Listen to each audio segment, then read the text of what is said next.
Սողոմոն Վլասյանին ինչպես անձ ճանաչել եմ 99 թվականից, բայց որպես եղբայր մտերմացել ենք մենք Հոլանդիայում։ Ինչ եք անում այնտեղ դուք եւ Վլասյանը։ Ես հավատքի դարձել եմ, այսինքն դարձել եմ ավետարանի հավատքի քրիստոնյաների հետնորդ, երբ որ կարդացել եմ ավետարան, բնական է Գերմանիայում մեր առաքելական եկեղեցին ամիսը մեկ անգամ էր նման ծառայություն տեղի ունենում Մյունխենում։ Մշտապես բնակվում եք Գերմանիայում, այո, այո։ Դուք մշտապես բնակվում եք։ Այո, 35 տարի արդեն։ Հիմա էլ։ Այո։ 12 երեխայի տեր։ Ուրեմն ճանաչել եմ ու ընկերացել եմ Սողոմոն Վլասյանի հետ, երբ մենք հանդիպել ենք Հոլանդիայում։ Ես չեմ ուզում խոսել որպես իր մասին որպես անձ, այլ ուզում եմ խոսել որպես եղբայր, որպես ընկեր։ Մենք շատ եղել ենք մտերիմ, շատ հարազատ։ Եվ դա պատճառ է եղել մեր հարազատությունը, մեր մտերմությունը, երբ որ մենք լսում էինք մեկն էլ իր սրտի մեջ Աստված ունի, ուրախանում էինք։ Եվ նման հավատքով, նման հարազատությունով ես կասեմ մեր շուրջ բոլորը շատերը հավաքվեցին եւ ավետարանչությունը բացահայտ կերպով տեղի էր ունենում մեր փախստական հայերի մեջ։ Եվ 2-3 տարի անց ահագին ժողովուրդ հավաքվեց։ Հոլանդիա, Բելգիա, Գերմանիա։ Մենք մասնավորապես 3 ընկերով էինք։ Ես որտեղ եք հավաքները կազմակերպում։ Մասնավոր ինչ որտեղ։ Ոչ, տարբեր դահլիճներում Դահլիճներ եք բացում եւ այնտեղ տեղի ավետարան բողոքական եկեղեցիներ տրամադրում մեզ իրենց օջախները եւ մենք այդպես վարում էինք կիրակնորյա պաշտամունքներ մասնավորապես ես իմ ընկեր Հակոբը Սողոմոնը եւ մենք դիմեցինք ավակ եղբայրներին Գերմանիայի գերմանացի որպեսզի Սողոմոնին ձեռնադրեն սպասավորության։ Եղբայրները սիրով դա կատարեցին։ Դա որ թյուններ։ Երևակայի 2000, եթե չեմ սխալվում, 2002 կամ 2003, որտեղ 2004-ին եղբայրությունը ինձ է ձեռնադրել։ Հետո Հակոբ եղբայրն է ձեռնադրվել։ Սկզբում ես Սողոմոնի օգնականն էի։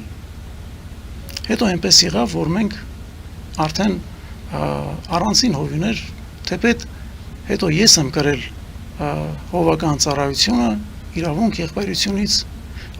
Իդեպ ասեմ, որ դուք ասացիք, որ ավետարանի հավատքի սպասավոր, այժմ այդ սպասավորությունը իմ վրա չի, քանի որ ես երկար ժամանակ Գերմանիայում չեմ գտնվում։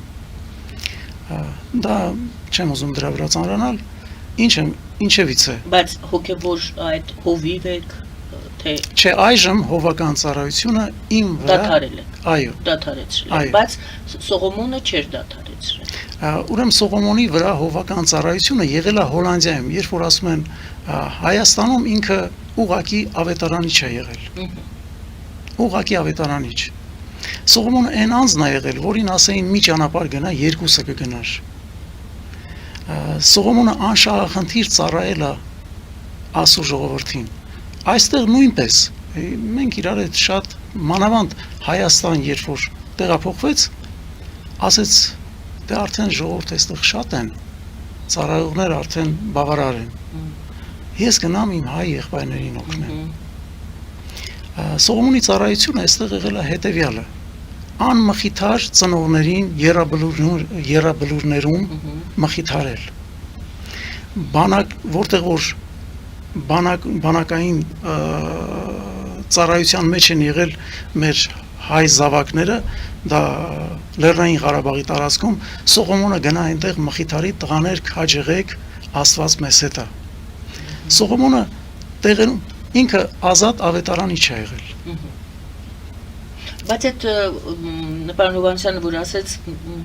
սպառնալիքներ է ստացել։ Ուրեմն Ինչ հողի վրա, ինչ բովանդակությամբ։ ժամանակ առ ժամանակ ես գալիս էի Հայաստան եւ ոչ միշտ է հաջողվել, քանի որ ասում եմ Սողոմոնը լսում էի Լեռնային Ղարաբաղում է։ Սողոմոնը այստեղ է, Սողոմոնը, բայց եղել է ժամանակներ, որ մենք իրար հետ հանդիպել ենք ու զրույցներ ենք ունեցել շատ սերտ։ Հատկապես վերջի ժամանակները ավելի եմ մոտեցել Սողոմոնի հետ, ավելի։ Ոչ թե որպես միայն հոգևոր եղբայր կամ ընկեր, այլ ավելի հարազատ, որտեղ մենք պահեր էինք հիշում այն երիտասարդ տարիներին, որ մեր ծառայությունը նոր սկսվեց ու Սողոմոնը ինձ հիշեցնում էր, ասում էր, բա մենք ոնց չհիշենք այն օրերը, ինչքան լավ օրեր էին, բայց այսօր ես ունեմ սպառնալիքներ տարբեր կողմերից։ Ես ասում եմ, ինչ կողմից, Սողոմոն։ Ասում էր, եղբայր, ինձ սպառնում են, որ ինձ կսպանեն։ Ինձ նույնիսկ մեկը սպառնացել է, որ շամպես կսատկացնի։ Այսինքն քանի անգամ իրան վռնդել են այդ ձեր ասած պարոն Հովհաննիսյան խոր վիրաբի տարածքից եւ մեկ անգամ էլ ծեծի արժանացել ու սպառնացել են, որ շամպես կսատկացնեն։ Ես ասացի Սողոմոն, ինչի համար։ Ասես չգիտեմ։ Նույնիսկ այդ պահին ես ծիծաղեցի, ասի Սողոմոն, միգուցե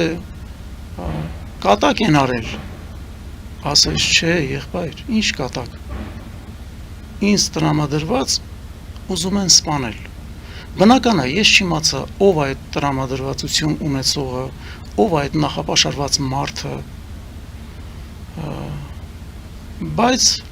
ցավոք սրտի դա դարձավ ճշմարտություն։ Մոտավորապես երբ է այդ խոսակցությունը տեղի ունեցել։ Ուրեմն դա տեղի ունեցել իր մահվանից ուղղակի 3 ամիս առաջ։ Ես Հայաստանում էի, գտնվում եմ Հարավ-Արևմտյան թաղամասում, մի ընկերոջ տանը, որտեղ Սողոմոնը լսեց, որ ես այնտեղ եմ, եկավ սիրով այցելության։ Այսինքն 23 թվականի հունվար ամիս, Երևակայի, այո։ 22-ի դեկտեմբեր, 23-ի հունվար, որտեղ 30-ին ապրիլի սպանվեց Սողոմոնը։ Այդ օրը, որ տեղի է ունեցել սպանությունը Սողոմոնի, ինքը ինձ մի օր առաջ զանգահարեց, ես ասեցի այցելում եմ Հայաստան։ Դա եթե չեմ սխալվում, ապրիլ ամիսն էր։ Ու հաճախակի զանգում էր, ապո ուր հասար։ Ասեցի Վրաստանում եմ, ես այն ժամանակ Մեմինգենից չկար ուղիղ թռիչք Երևան, հիմա կա, Քութայիսի էինք թռչում, Քութայիսից գալիս ենք Երևան։ Ասեցի Սողո ջան, հասել եմ Թիֆլիս, դա աստված առավոտյան կլինեմ, ուրեմն կհանդիպենք։ Եվ այդ գիշեր տեղի ունեցել իր սպանությունը, ինձ առավոտյան զանգահարեց Արտուր եղբայրը, ասեց այրո եղբայր, այսպիսի բան է տեղի ունեցել, Սողոմոնին կրակել են։ Սողոմոնը այն անձն էր, որ եթե նույնիսկ ասեմ այսպես, եթե այսօր որ պահանջում են, ասենք, արդար դատավորների գործնա, դատախազների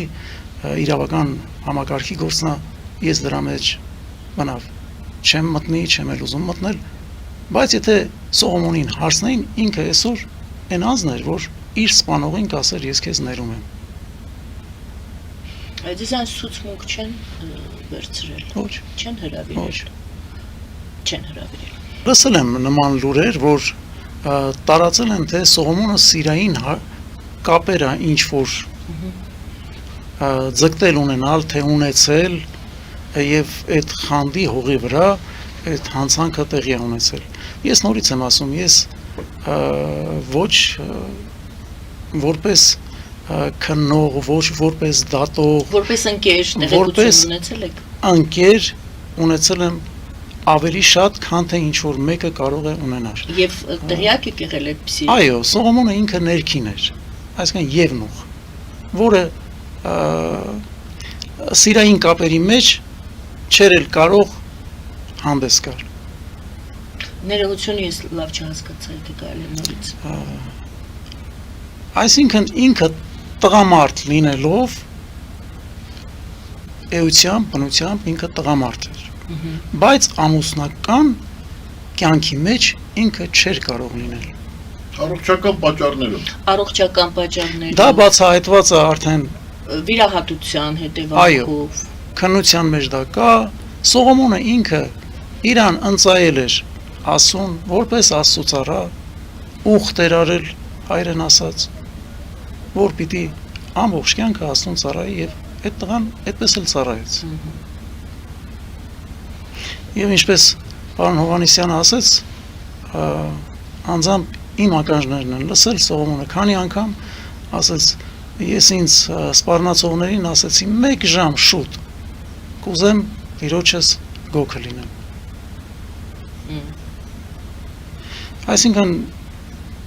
այդ տղան նման Մահից չէր վախենում։ Ոչ։ Իսկ հրահրել այդ իրավիճակը, որպեսզի ինքը մահանա, բայց ոչ իր ձեռքից։ Բացառվում։ Այդ լուրերը, որ տարածում են, սա շատ տհաճ է։ Ես ինչի համար համաձայնվեցի պարոն Հովհաննիսյանը, երբ որ առաջին անգամ ասեց, երկրորդ անգամ ես նույնիսկ այս ընթացքում շատ տեղեկություններ եմ մանրակրկիտ հավաքել եղբայրներից, մյուսներից, ծանոթներից դեպքի վերաբերյալ, որովհետև մենք էլ մեր տեղեկատու աղբյուրները ունենք։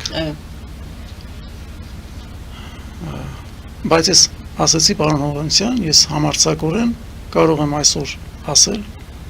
որ Սողոմոնը այդ հարցերի մեջ բացարձակ չի գտնվել։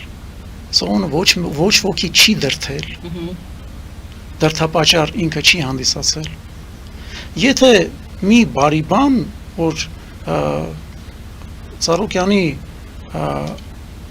ընտանիքը, հատկապես Ջավահիր քույրը, իր դստրերը, որ ունկնդրել են, լսել են Սողոմոնին կամ իր քարոզին, ես չգիտեմ քանի անգամ, ինչքան է դա տևել, բայց որ ունկնդրել են, Սողոմոնը կարող էր միայն լավն ու բարին ասել։ Ուրիշ ոչինչ։ Գիտեք, մենք ինչքան պատճառներ ենք եղել, օրինակ ասեմ, անմխիթար անձանց համար, որ մխիթարվեն։ Ինչքան անգամ մենք Սողոմոնը, ասեմ, պատճառը հանդիսացել, որ քայքայված ընտանիքներ միաբանվեն։ Այսինքն բացառվում է։ Օրինակ, որ ինքը ընտանիք քայքայի, հա, բացառվում է, այո, բացառվում է։ Երեք ինձ մոտեցել է մի երիտասարդ կին, բարև տվեց, ես մոռացել եմ ով է։ Բա հիշում ես, որ դու ինձ հիվանդանոցում օգնեցիր, որ ես բուժվեմ իմ երեխայիս հետ։ Ասեցի չեմ հիշում։ Իրոք ես չի հիշում։ Այսինքն մենք պատճառ ենք հանդիսացել դրսում գտնվող, թե Հայաստանում գտնվող մեր ազգի զավակներին ինչքանով կարող ենք օգտակար լինել։ Դա բացառվում է, որ Սողոմոնը ինչ որ մեկի ընտանիքի խաղաղության վրա քար գցած լինի։ Շնորհակալ եմ, որ իրանց համար, որքան ես հասկանում եմ, կան ուսումնասիրել եմ, նաև շփվելով Ռոբերտի հետ, իրենց համար ընտանիքը սրբություն է եւ իրանք բացառում են աբորտները, դրա համար, ասենք, Ռոբերտը ունի 12 երեխա, 12-ն են, չէ՞։ Ուրեմն եւ ընդհանրապես հետարքիր բան եւ ընդ որում մի կնոջից եւ սա շատ բնութագրական է ավետարանի եկեղեցու համար, ինչու, որովհետեւ ընտանիքի սրբությունը, այսինքն նրանք բացառում են այդ ուրեմն աբորտը, երեխայից հրաժարվելը եւ այլն եւ այլն։ Հասկանալի։ Եթե կարելի է մեկ հարց եւս, պարոն Երվանդյան, ֆինանսական հարցեր, ո՞նց եք ապրել, ասենք դուք ո՞նց եք, ես չեմ մտնում ձեր գրպանը, բայց այդ 12 երեխային դուք եք կերակրում եւ Սողոմոն Վլասյանը եւս, ես չգիտեմ այդ գումարների մասին, որ ասում են եղել է սպանության ժամանակ իր տանը մոտավորապես $60,000 մասին էր կարծեմ գումարած այսպես դրամ, ռուբլի, եվրո եւ այլն։ Ասեմ, ուրեմն բնականը տարբեր եկեղեցիներում դա տարբեր է։ Ես նկատի ունեմ առաքելական եկեղեցի,